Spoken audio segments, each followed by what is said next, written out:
In this problem, we have a frame that is made up by 4 members, AB, BC, AC, and CD, and they are pinned together, and the frame itself is pinned to the ground at point A and point D.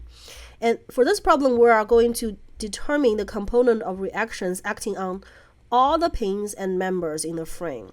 This is a good practice to understand how the different members and pins are interacting with each other and how they exert forces onto each other. So the first thing we want to do is to identify that member AC and member CD are two force member, because if that's the case, the forces acting on member AC can only be along this direction, and similarly the forces acting on member CD can only be along this direction. Which means that now if we draw the free body diagram of the entire frame, excuse me for being a little bit lazy here, then there are only 3 unknown supports, 2 at at point A, AX and AY, and only 1 at point D, which is DY. Because there's no component along the X direction at point D, because once again, member CD is the 2 force member. So let's solve for these 3 first, because we can solve for them, because again, we have a 2D free body diagram, rigid body free body diagram. We can solve for 3 unknowns. So let's summarize the forces from this distributed load. So the concentrated force will have the magnitude of 8 times 3 times 1/2, which is 12 kilonewton, and the location is at 2 meters from point B. So from here, if we summarize the moment about point A, from there we can solve for dy, because dy is the only unknown that has moment about point A, which is 12 kilonewton. And then summarize the force along the x direction. We can solve for AX, which is -6 kilonewton. And then resultant force along the y direction. From there, because we already know dy, we can solve for AY to be 0. Now, what are they? These are support reactions from the brackets.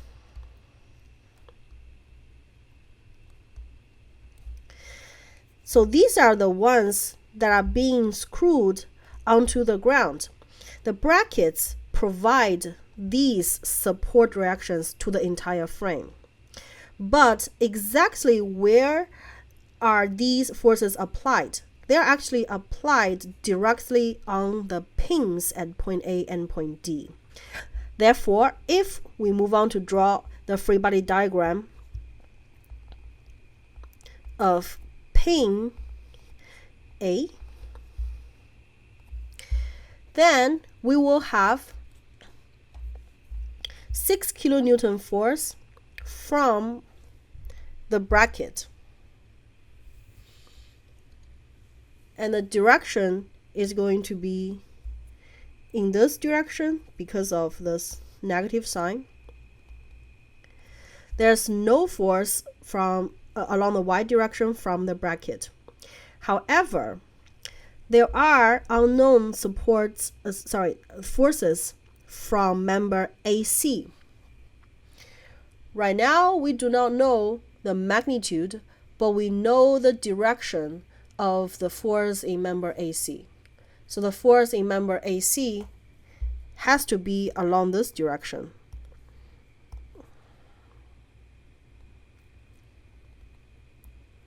So this is the force exerted by member AC onto the pin.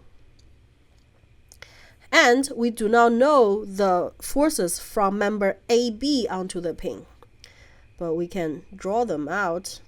2 unknown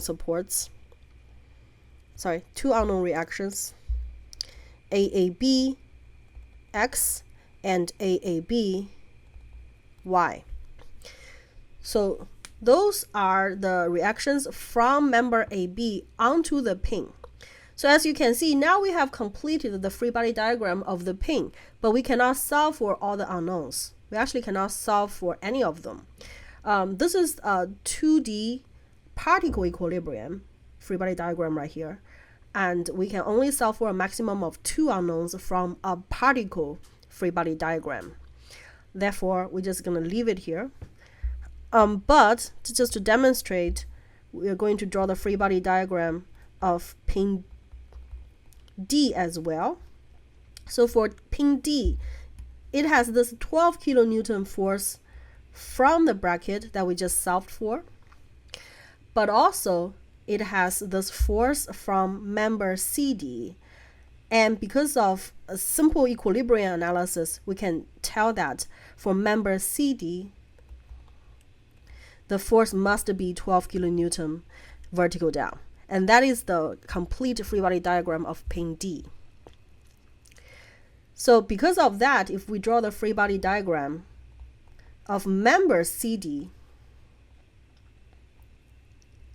here we have action and reaction, 12 kilonewton. So that is this 12 kilonewton right here. And as a result, the force exerted by the pin C to member CD,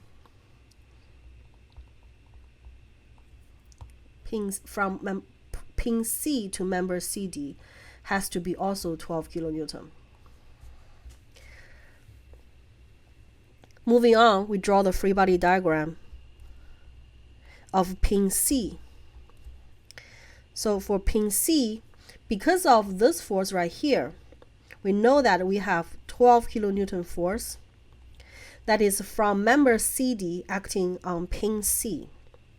Okay.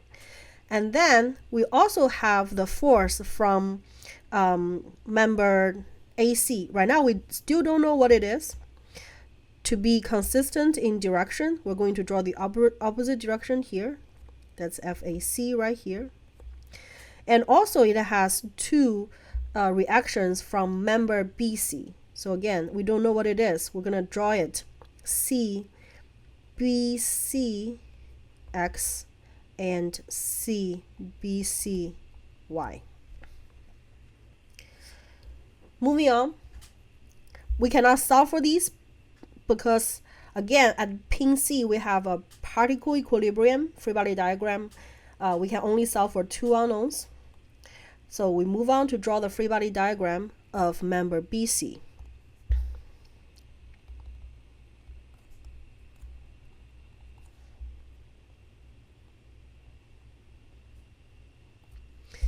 So we know that it has the 2 reactions CBCX and CBCY, who are actually action and reaction from these 2 forces on pin C. They are indeed action and reaction. We have this 12 kilonewton force acting on it. And over here, we have the reactions from pin B. So B, BCX, and BCY. So from this free body diagram, let me use the blue color here because I already know what it is. I'm using red color for unknowns. So from here, we cannot solve for all the reactions, but we can solve for some of them. So from moment equilibrium equation, we can actually solve for CBCY. So resultant moment about point B equals to 0. From there, we can solve for CBCY to be negative 8 kilonewton, which means that it's in the opposite direction. And then resultant force along the y direction equals to 0. From there, we can solve for BCY to be positive 4 kilonewton. And then we cannot solve for BCX or CBCX, but we can tell that they are the same. So BCX equals to CBCX. So these 2 we have solved for, and we can actually start drawing them on the free body diagram. So we have 8 kilonewton here and 4 kilonewton here.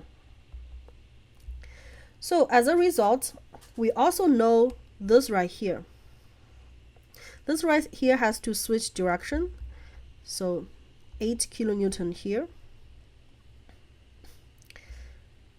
And then from here, we actually can solve for both FAC and CBCX. Because remember, we have now a 2D particle equilibrium free body diagram, and we can solve for two unknowns.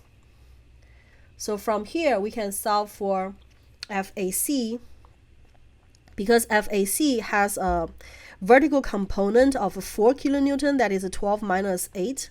So from resultant force along the y direction, we can solve for FAC to be 5 kilonewton, because its vertical component, which is 4/5 of FAC, equals to 4 kilonewton. So from here, we can solve for CBCX. CBCX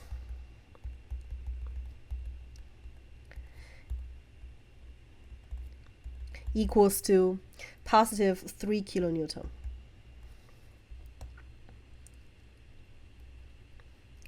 So we have 3 kilonewton here, and then 5 kilonewton here.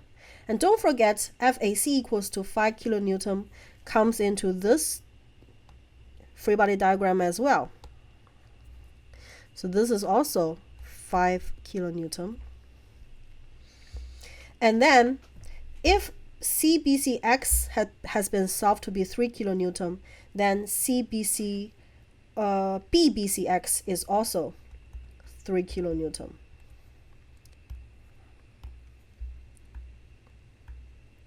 So both of these with the correct direction are 3 kilonewton.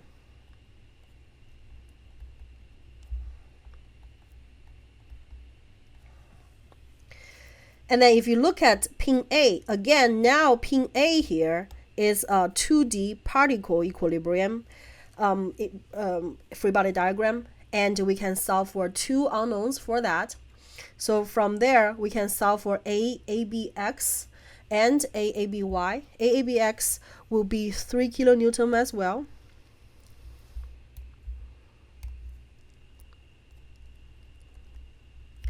And AABY has to be in the opposite direction with a magnitude of 4 kilonewton.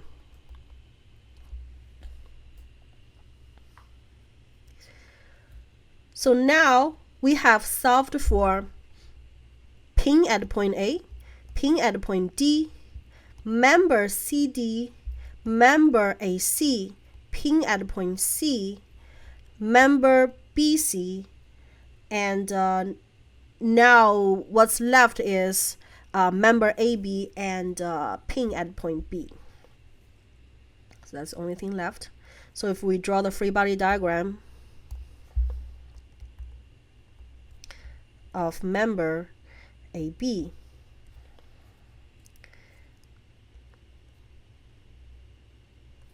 it's subjected to the 6 kilonewton force. Now at point A, if we look at point A, these two components are from member AB. Therefore, here on member AB at point A, we will have actions and reaction.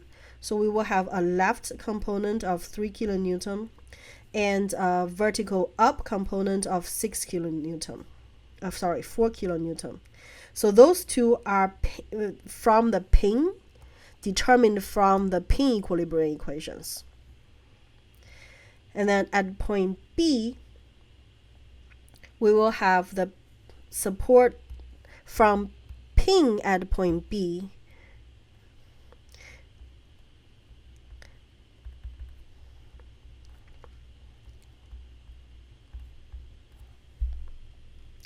So from here, we can easily solve for both BABY and BABX.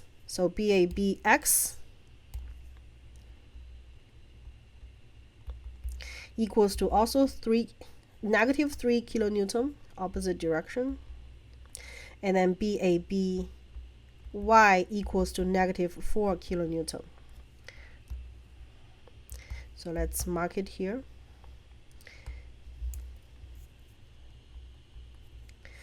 Three kilonewton here, and then 4 kilonewton here. Now the only thing left is the pin at point B. We actually don't need to solve for anything because everything is solved for already. It has 3 kilonewton force from member AB, action and reaction with this one, and a 4 kilonewton force from member AB, action and reaction with this one. And then if you look at the free body diagram of BC, you can see that there's an action and reaction with this force, which is 3 kilonewton to the left, and then an action and reaction with this force, which is 4 kilonewton down. So as you can see, now we have solved for all the reactions in all the members and all the pins. So this is the entire force analysis of pin A. This is the force analysis of pin D. This is the force analysis of free body diagram of member CD. This is analysis, sorry, it's a little bit messy, of pin at C. This is analysis of the member BC. This is analysis of AB. And this is the analysis of pin at point B. And you can double check and you will see that they are all consistent.